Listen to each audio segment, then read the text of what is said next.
Well, welcome back to Education Matters. We have Richard Rothstein with us. Richard is a best-selling author, and his latest book, The Color of Law. We've been discussing about housing segregation and its impact on the U.S. So let's tie it in now with education. What would you say are the biggest education consequences, and you kind of got into it before we went to break, of housing segregation? Well, we've created conditions which make it much more difficult for children to succeed in school. I mentioned before the disadvantages that many children coming from low-income African-American neighborhoods experience. For example, in many areas of this country, in most urban areas, African-American children have asthma at 4 times the rate of white children. It's because they live in more polluted neighborhoods and less well-maintained homes. If a child has asthma, the child is possibly going to be up at night wheezing, comes to school drowsy or even sleepless. Asthma is actually the largest single cause of chronic school absenteeism.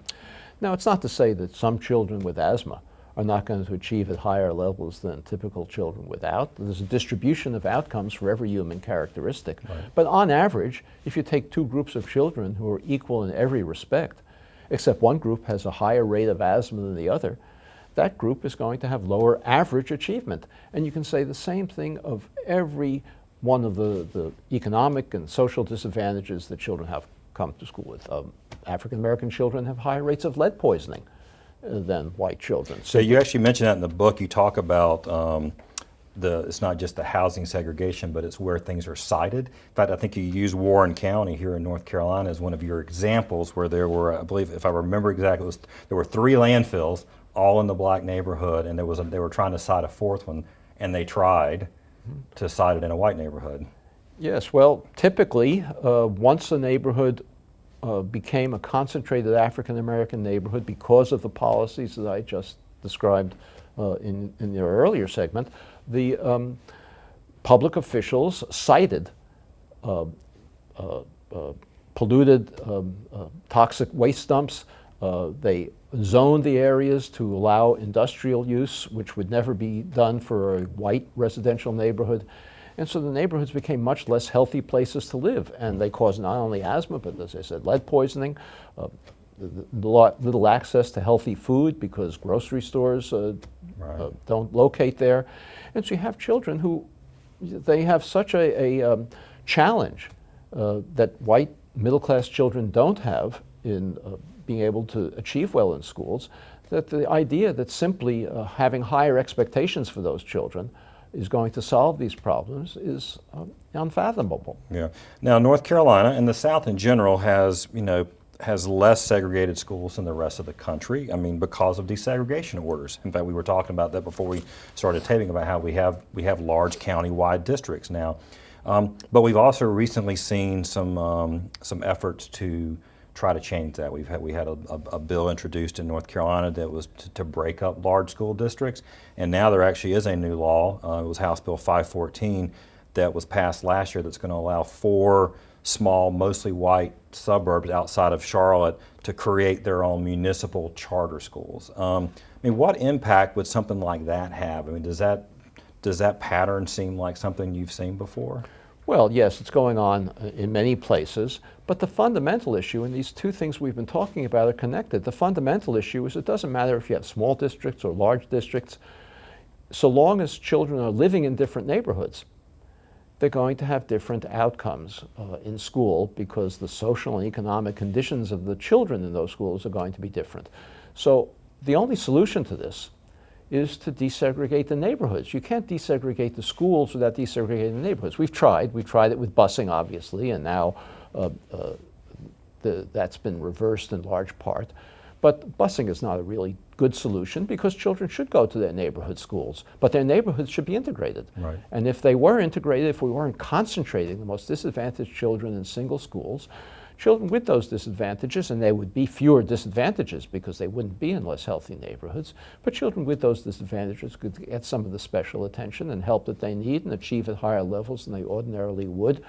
So housing desegregation is the key to desegregating schools and to addressing the achievement gap.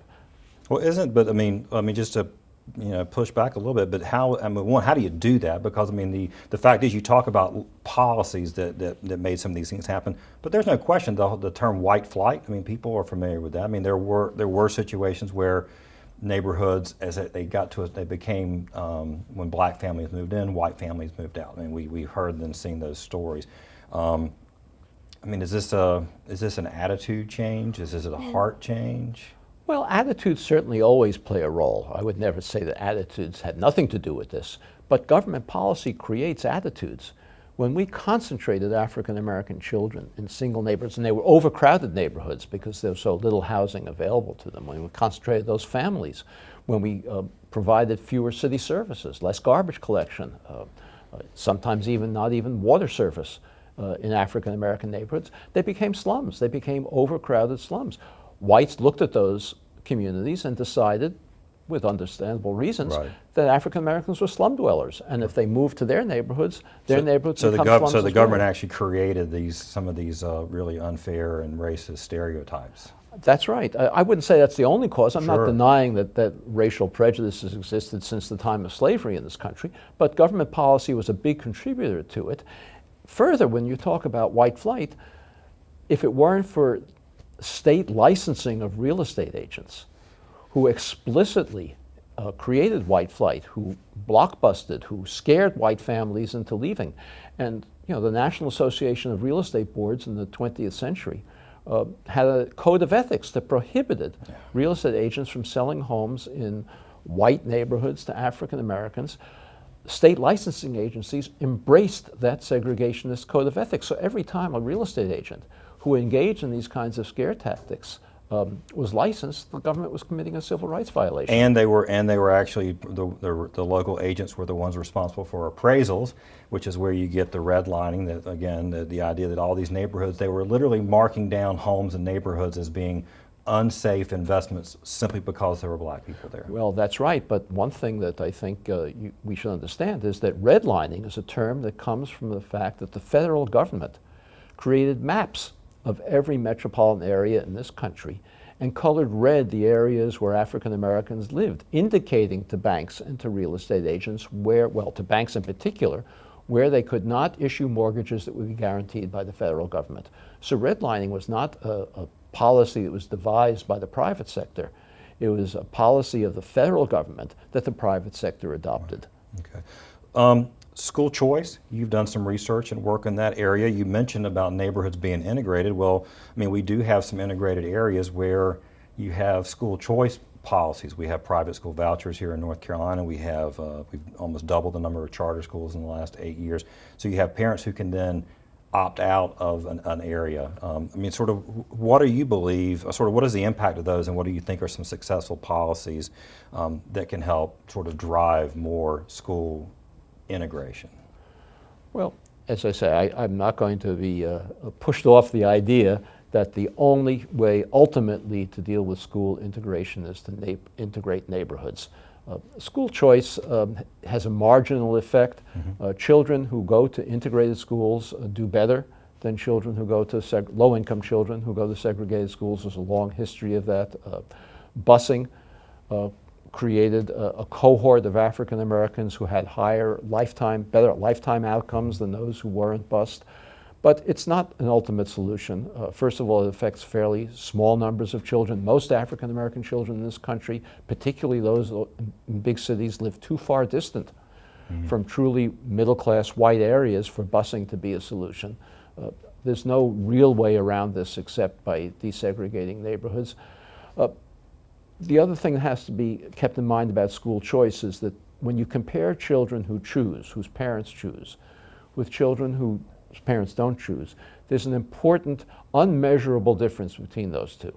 And that is the parents who choose are more highly motivated, more educationally oriented than the parents who don't. And so what you're doing when you have a school choice program is you're selecting the most motivated parents, the children with the most parental support, and putting them into schools, even though they look economically similar to the children who don't choose.